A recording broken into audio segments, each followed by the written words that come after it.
दोस्तों, अगर आपको स्टॉक मार्केट सीखना है तो Amazon पर जाकर आप हमारे बुक पढ़ सकते हैं या तो Udemy पे जाकर आप हमारे वीडियो कोर्सेज भी देख सकते हैं। Hello friends, welcome to our channel learn stock charts to earn. दोस्तों, आज की वीडियो में हम एक स्विंग ट्रेडिंग स्ट्रैटेजी देखेंगे।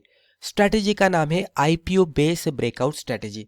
अभी दोस्तों आपको आईपीओ के बारे में पता है। जब भी कोई भी कंपनी या तो स्टॉक मार्केट में फर्स्ट टाइम लिस्ट होता है तो वो आईपीओ के जरिए लिस्ट होता है। हम आईपीओ के लिए अप्लाई करते हैं और कुछ दिन के लिए हम इंतज़ार करते हैं और देखते हैं कि उसकी अलॉटमेंट हमें मिलती है क्या नहीं। कभी कभी अलॉटमेंट मिलती है तो स्टॉक अच्छा रहेगा तो फर्स्ट डे, सेकंड डे या तो थर्ड डे में ही हमें बहुत ही बढ़िया तरीके से रिटर्न मिलता है। लेकिन कभी कभी ये भी सिचुएशन बनती है कि आईपीओ के लिए तो हम अप्लाई करते हैं लेकिन उसकी अलॉटमेंट हमें होती ही नहीं। उस तरह के सिचुएशन में ये हमें लगता है कि अच्छा खासा स्टॉक था और उसने लिस्टिंग के बाद बहुत ही बढ़िया रिटर्न दिया, यानी कि लिस्टिंग गेन उसका बहुत ही बढ़िया था, लेकिन हमें वो अलॉट ही नहीं हुआ था और उसके लिए हमने वो जो बड़ा सा प्रॉफिट था वो मिस किया। अगर ये सिचुएशन आपको देखने को मिल रही है तो यहाँ पे ये वीडियो आप पूरा देख लीजिएगा। इससे आपको पता लग जाएगा कि अगर कोई भी स्टॉक आपको आईपीओ में नहीं मिलता, अलॉटमेंट नहीं होती, तो भी आगे जाकर वो स्टॉक को आप एक सही जगह पे चार्ट पे पकड़कर एक सही लेवल पे एंट्री करके बढ़िया सा ट्रेड ले सकते हैं। अभी उसी को ही आईपीओ बेस ब्रेकआउट स्ट्रैटेजी कहते हैं, जहां पे आईपीओ के टाइम पे हम उसमें पोजीशन नहीं बनाएंगे, आईपीओ के बाद थोड़ा इंतजार करेंगे, चार्ट पैटर्न बनने देंगे और उसके बाद हमारे हिसाब से जब भी चार्ट पे ब्रेकआउट होता है तो वो स्टॉक में हम एंट्री करेंगे। अभी स्ट्रैटेजी क्या है, किस तरह से ट्रेड करना है और कुछ रिसेंट एग्जाम्पल भी हम देखेंगे कि जो आईपीओ बेस ब्रेकआउट को देने के बाद कितना मूवमेंट दिए हैं। तो पहले हम स्ट्रैटेजी देखते हैं। तो दोस्तों यहाँ पे आप टाइटल देख सकते हैं, आईपीओ बेस ब्रेकआउट। अभी पहले हम ये सीखते हैं कि आईपीओ बेस ब्रेकआउट स्ट्रैटेजी क्या होती है। मान लीजिए ये पर्टिकुलर स्टॉक की लिस्टिंग हुई है और इसका ये फर्स्ट डे है और यहाँ पे ये स्टॉक ओपन हुआ है। ओपन होने के बाद दो तीन तरीके से इसमें मूवमेंट आ सकती है। कभी कभी क्या होता है कि आईपीओ ओपन होने के बाद, लिस्टिंग के बाद ही स्टॉक में इमीडिएट बेसिस पे अपसाइड में मोमेंटम आने लगता है और स्टॉक इमीडिएट बेसिस पे अच्छा खासा मोमेंटम पकड़कर बहुत ही बढ़िया सा रिटर्न बहुत ही कम टाइम में देता है। तो ये फर्स्ट सिचुएशन हमें देखने को मिलती है। सेकंड सिचुएशन में क्या होता है कि स्टॉक ओपन होने के बाद साइडवेज में चला जाता है और इस तरह से ही ट्रेड करने लगता है एक रेंज में। ये सेकंड सिचुएशन हमें देखने को मिलती है। थर्ड सिचुएशन ये भी रहती है कि आईपीओ ओपन होता है और उसमें फिर कंसिस्टेंटली फॉल आते रहते हैं और स्टॉक बहुत सारा नीचे जाता है। तो ये थर्ड सिचुएशन बनती है। तो आईपीओ जब भी लिस्ट होता है, कोई भी स्टॉक का जब भी आईपीओ आता है, अलॉटमेंट होती है, जब भी वो फर्स्ट टाइम मार्केट में आता है, लिस्टिंग होती है, तो कभी कभी लिस्टिंग गेन भी मिलता है, लेकिन कभी कभी लिस्टिंग के बाद जब भी वो फर्स्ट टाइम आता है ट्रेड करने लगता है तो लॉस भी होता हुआ दिखता है। तो ये फर्स्ट सिचुएशन हमने देखी कि जहां पे इमीडिएट बेसिस पे स्टॉक अच्छा खासा ऊपर गया। ये सेकेंड सिचुएशन में साइडवेज में गया और थर्ड सिचुएशन में उसमें डाउनफॉल आ गया। अभी दोस्तों जब भी ये फर्स्ट सिचुएशन में जाएगा, बहुत सारा ऊपर जाएगा, तो यहाँ पे तो अभी ये स्टॉक ऑलरेडी ऊपर जा चुका है, तो इसमें हम एंट्री करने यानी कि इसमें हम एंट्री नहीं करेंगे। एंट्री करने का फायदा ही नहीं होगा क्योंकि ऑलरेडी अच्छे खासे रिटर्न दे चुका है, तो इसको हम थोड़ा सा अवॉइड करेंगे। ये स्टॉक बहुत सारा नीचे आ गया है तो इसमें अभी ये डाउन ट्रेंड चल रहा है, तो यहाँ पे भी हम एंट्री नहीं करेंगे। तो इस तरह का स्टॉक हम ढूंढने की कोशिश करेंगे जो कि उसके साइडवेज में ट्रेड कर रहा है और आगे जाकर ब्रेकआउट दे सकता है। इवन ये भी कैटेगरी को हम देख सकते हैं, लेकिन कब ये फिर से ये डाउन ट्रेंड का अप ट्रेंड में कन्वर्जन हो जाए और फिर इसका जो हाई था आईपीओ का उसको ब्रेकआउट दे। यानी कि इसको कलेक्टिवली अगर हम कहने की कोशिश करेंगे तो स्टॉक ओपन होने के बाद थोड़ा सा नीचे आना चाहिए या तो साइडवेज में जाना चाहिए और यहाँ पे स्टॉक एक बेस बनाना चाहिए और बेस बनाने के बाद इसका जो हाई है, उसका जो हाई का जो रेंज है, इसको ये आगे जाकर ब्रेकआउट देना चाहिए और ब्रेकआउट के बाद इसमें एक तगड़ा मोमेंटम बनने की संभावना रहती है। तो ये आईपीओ का हाई था, यहाँ पे स्टॉक ने बेस बना दिया, यहाँ पे ब्रेकआउट दिया और उसके बाद इसमें मोमेंटम बना। इसको ही आईपीओ बेस ब्रेकआउट कहते हैं। अभी इस तरह के स्टॉक बहुत ही बढ़िया तरीके से अपसाइड में जाने की संभावना रहती है। इसके पीछे कुछ रीजन होते हैं। फर्स्ट रीजन अगर हम ये समझ लेने की कोशिश करेंगे कि स्टॉक में ओपन होने के बाद इवन फर्स्ट डे में ही एक बढ़िया सा रिटर्न मिला होगा, तो क्या होता है कि फर्स्ट डे में ही बढ़िया सा रिटर्न मिल रहा है, आईपीओ के जो लिस्टिंग गेन होते हैं तो उसमें ही बहुत सारे जो ट्रेडर्स रहते हैं वो सेटिस्फाई होते हैं और यहाँ से ही वो निकल जाते हैं। कुछ लोग अगर मान लीजिए कि आईपीओ, कभी कभी ये भी सिचुएशन बनती है कि आईपीओ की यानी कि लिस्टिंग होती है तो स्टॉक थोड़ा सा ऊपर जाता है, ये यहाँ पे लिस्टिंग हुई, फिर स्टॉक यहाँ पे ऊपर आ गया, तो यहाँ पे बहुत सारे ट्रेडर्स निकल जाते हैं और फिर उसमें गिरावट आती है और नीचे आने के बाद ये इस तरह से फिर ये यानी कि जो आईपीओ का बेस रहता है वो नीचे आने के बाद बेस बना देता है और फिर आगे जाकर उसको ब्रेकआउट देता है। अब यहाँ पे क्या हुआ, लिस्टिंग गेन मिला, शॉर्ट टर्म का गेन मिला, स्विंग का ट्रेड यहाँ पे अच्छा खासा हुआ। उसके बाद इसमें जो रिटेलर्स रहते हैं या तो अदर इसमें जो भी ट्रेडर्स या इन्वेस्टर रहेंगे जो भी रहेंगे वो ये लेवल पे निकल जाते हैं और निकल जाने की वजह से इसमें फॉल आता है। लेकिन इसमें जो फॉल आता है वो लिमिटेड रहता है, ज़्यादा इसमें गिरावट आती हुई नहीं दिखती, लिमिटेड फॉल आता है। एक लेवल पे आने के बाद फॉल रुक जाता है और स्टॉक एक बेस फॉर्मेशन में लग जाता है। यहाँ पे ज़्यादातर सेलर्स निकल जाते हैं और धीरे धीरे इसमें बड़ी इन्वेस्टमेंट होना शुरू हो जाती है। जैसे ये जो भी इसका पूरा नीचे का जो बेस है इसको जब भी ब्रेकआउट मिलता है तो यहाँ पे ये संभावना होती है कि बड़े बड़े प्लेयर्स इसमें अभी एंट्री कर रहे हैं। ये लेवल पे हमें मौका रहता है एंट्री करने का। उसके बाद अगर ये सक्सेसफुल हो जाए और यहाँ से ऊपर जाए और इसका जो प्रीवियस हाई होता है इसको अगर ये ब्रेक करे तो इसमें कंफर्मेशन भी मिलता है कि अभी ये स्टॉक यहाँ से तगड़ा मूव देने वाला है, क्योंकि यहाँ पे ये स्टॉक थोड़ा नीचे जाने के बाद इसमें मैक्सिमम जो सेलर्स थे वो निकल चुके हैं और अभी इसमें बायर्स तगड़े क्वांटिटी के साथ ऐड होने वाले हैं। और जब भी ये प्रीवियस हाई को ब्रेक करता है तो कंफर्मेशन देता है कि अभी इसमें बहुत ही बढ़िया बाइंग ऑलरेडी आ चुकी है और यहाँ से और भी आने वाली है।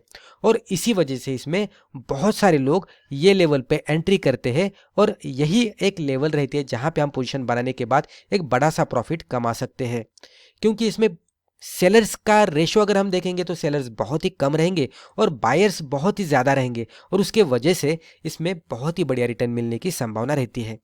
इवन यहाँ पे कभी कभी आप देखेंगे तो वॉल्यूम ही आपको यहाँ पे जब भी इसमें ब्रेकआउट मिलता है तो बहुत ही तगड़ा वॉल्यूम देखने को मिलेगा और जब भी ये बेस फॉर्मेशन होता है वहाँ पे बहुत ही ड्राई वॉल्यूम दिखेगा।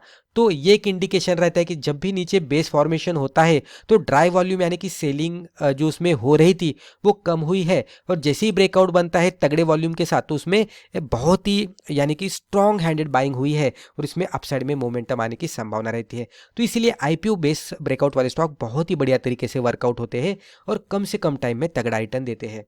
अभी यहाँ पे मैंने आईपीओ बेस ब्रेकआउट किस तरह से होता है आपको समझाने की कोशिश की है। अभी अगले कुछ स्लाइड में हम कुछ एग्जांपल्स देखेंगे और उसके रेंजेस देखने की कोशिश करेंगे कि आईपीओ के बाद स्टॉक के प्राइसेस में क्या हुआ था, फॉर्मेशन किस तरह से बना, आईपीओ बेस किस तरह से बना और ब्रेकआउट के बाद कितना रिटर्न मिला। तो चलिए अभी वो भी देखते हैं। अभी दोस्तों यहाँ पे कुछ एग्जाम्पल्स है, लेकिन वो देखने से पहले कहना चाहूंगा कि अगर आप इंटरेस्ट रखते हैं स्टॉक के स्कैनर्स में तो आप हमारे चैनल की मेंबरशिप भी ज्वाइन कर सकते हैं। वहां पे हम स्कैनर्स के बारे में डिस्कस करते रहते हैं। अभी एग्जाम्पल के तौर पर अगर आप देखने की कोशिश करेंगे तो पहला एग्जाम्पल हमने यहाँ पे लिया है रोसेल टेक्सिस लिमिटेड का। इसका डेली कैंडलस्टिक चार्ट है।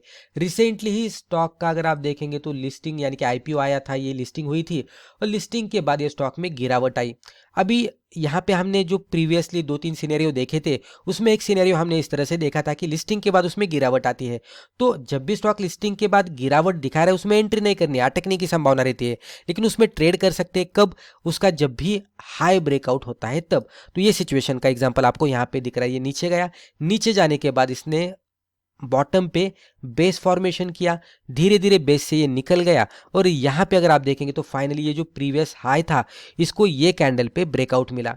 अभी अगर आप ऑब्जर्व करेंगे तो पूरा ड्राई वॉल्यूम था, लेकिन जैसे ही ब्रेकआउट हुआ एक तगड़े वॉल्यूम के साथ ब्रेकआउट हुआ और उसके बाद अगर आप देखेंगे तो स्टॉक में अपसाइड में मोमेंटम आने लगा है और टाइम टू टाइम इसमें वॉल्यूम एक्यूमुलेशन भी बढ़ता हुआ दिख रहा है। प्राइस रेंज के हिसाब से हम देखने की कोशिश करेंगे तो लगभग 578 के आसपास इसका हाई था, यानी कि ये जहाँ पे भी ओपन हुआ था, लिस्ट हुआ था, उसके बाद इसमें गिरावट आई थी तो लगभग ये उसका हाई ही बनाया था और उसके बाद नीचे आने के बाद बॉटम फॉर्मेशन हुआ, आईपीओ का बेस बन गया और उसके बाद ये पूरा भी अगर हम कहेंगे तो ये राउंडिंग बॉटम जैसा भी पैटर्न आपको देखने को मिलेगा। तो ये बेस का ब्रेकआउट हुआ, ब्रेकआउट होने के बाद इसमें जो मोमेंटम बना है तो 578 से लेकर स्टॉक में अपसाइड में जो मूवमेंट आई है लगभग 780-800 के आसपास ये स्टॉक ऊपर के साइड में जाता हुआ दिखा है, हाई बनाता हुआ दिखा है, थोड़ा ऊपर नीचे हो सकता है। अभी आप देख सकते हैं कि एक शानदार रिटर्न हमें, अभी ये डेली चार्ट है तो कुछ ही दिनों में ये बढ़िया सा रिटर्न मिलता हुआ दिखा है। अभी हम इसको और भी ट्रैक कर सकते हैं। तो ऑलरेडी ये स्विंग के हिसाब से स्टॉक वर्कआउट हो चुका है। अब ये एक स्टॉक हो गया। हम अगला एग्जाम्पल देखते हैं। दोस्तों यहाँ पे आप सेकेंड एग्जाम्पल देख सकते हैं, स्टैलियन इंडिया फ्लोरोकेमिकल्स लिमिटेड का, इसका भी हमने डेली कैंडलस्टिक चार्ट ही ओपन किया है। ये स्टॉक में अगर आप देखेंगे तो आईपीओ यहाँ पे फर्स्ट टाइम लिस्टिंग हुई थी आईपीओ के बाद। जैसे ही ये ट्रेड करने लगा इसमें गिरावट आई थी, लेकिन ज़्यादा इसमें तेज़ गिरावट नहीं आई थी, यानी कि ज़्यादा ड्यूरेशन के लिए इसमें गिरावट नहीं आई थी।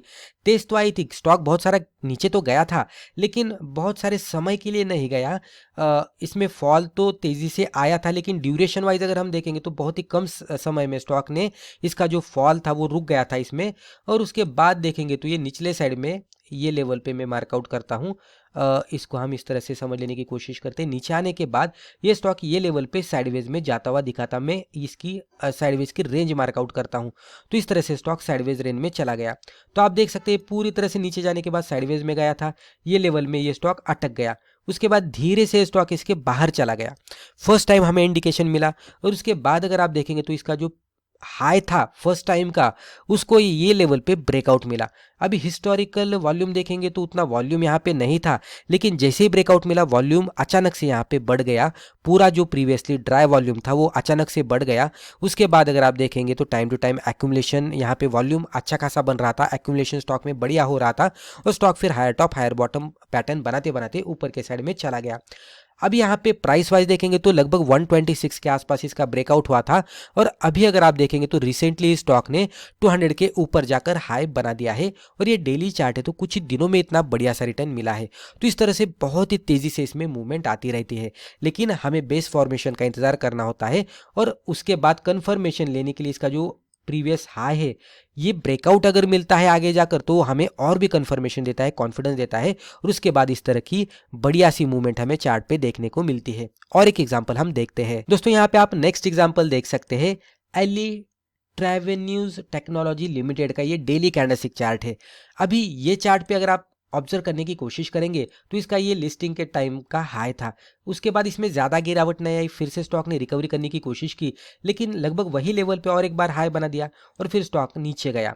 अभी ये स्टॉक ज़्यादा नीचे गया ही नहीं, ये स्टॉक इमीडिएट बेसिस पे थोड़ा सा नीचे जाने के बाद ये बेस फॉर्मेशन करने लगा। आप देख सकते हैं यहाँ पे मैं बेस किस तरह से ये रेंज में चला गया वो मार्कआउट करता हूँ।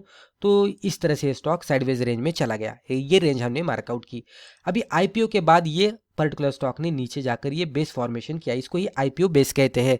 ये पर्टिकुलर कैंडल पे आईपीओ बेस का ब्रेकआउट हुआ। इन बिटवीन अगर आप देखेंगे तो लिस्टिंग के टाइम पे यहाँ पे फर्स्ट टाइम पे बढ़िया वॉल्यूम था, उसके बाद वॉल्यूम पूरा ड्राई था, इंटरेस्ट ही नहीं था। और उसके बाद जैसे ही यहाँ पे ब्रेकआउट मिला, आप देख सकते हैं बहुत ही तगड़े वॉल्यूम के साथ ब्रेकआउट मिला, अचानक से इसमें बहुत ही बढ़िया वॉल्यूम एक्यूमुलेशन हुआ, और तगड़े वॉल्यूम के साथ ब्रेकआउट मिलने के बाद इसमें बहुत ही तेजी से एक बढ़िया तरीके से अपमूव आती हुई दिखी। प्राइस रेंज के हिसाब से हम देखने की कोशिश करेंगे तो हाई सी स्टॉक जहां तक गया है तो वो लेवल हम देखने की कोशिश करेंगे तो लगभग 196 के आसपास ये स्टॉक का इसका प्रीवियस हाई था, ये वाला जो कि फर्स्ट टाइम इसने हाई बनाया था। उसके बाद जो इसमें मोमेंटम आया है रिसेंट अगर हम देखेंगे तो अबाउट 300 ये स्टॉक जाकर अभी ट्रेड कर रहा है। और स्विंग के हिसाब से अगर हम ये कैंडल के अकॉर्डिंग भी ट्रेड करते हैं, जनरली हम क्या करते हैं, कैंडल के हाई के ऊपर एंट्री, लो के नीचे स्टॉप लॉस, और इसको राइड करना है, राइट। आप देख सकते हैं बहुत ही बढ़िया तरीके से यहाँ पे रिटर्न मिलता हुआ दिखा है, और वो भी डेली चार्ट है तो कुछ ही दिनों में हमें ये रिटर्न मिला है। तो इस तरह के स्टॉक में अगर हम स्विंग ट्रेडिंग करते हैं कुछ दिनों की तो बहुत ही कम समय में बढ़िया सा रिटर्न मिलने की संभावना रहती है। यहाँ पे हमें इतना ही ध्यान देना है कि टेक्निकली ये स्टॉक बहुत ही बढ़िया वर्कआउट होता है, लेकिन टेक्निकल के साथ अगर थोड़ा सा फंडामेंटल भी स्टडी करेंगे ना तो इस तरह के स्टॉक में कॉन्फिडेंस आता है, क्योंकि रिसेंट आईपीओ होता है, स्टॉक मार्केट में नया नया होता है, तो कभी कभी हमें इसके बारे में इंफॉर्मेशन नहीं होती, तो एंट्री करने से पहले थोड़ा सा फंडामेंटल भी स्टडी करेंगे तो थोड़ा और भी कॉन्फिडेंस इसमें आता है, और होल्ड करने के लिए हमें कॉन्फिडेंस आता है। अगर थोड़ा सा होल्ड करेंगे तो बढ़िया रिटर्न मिलने की संभावना रहती है। तो इसे ही आईपीओ बेस ब्रेकआउट कहते हैं, बहुत ही बढ़िया तरीके से वर्कआउट होता है। तो दोस्तों मुझे लगता है रिस्पेक्टिव वीडियो में हमने जो भी डिस्कस किया इससे आपको जरूर फायदा हुआ होगा। Thank you.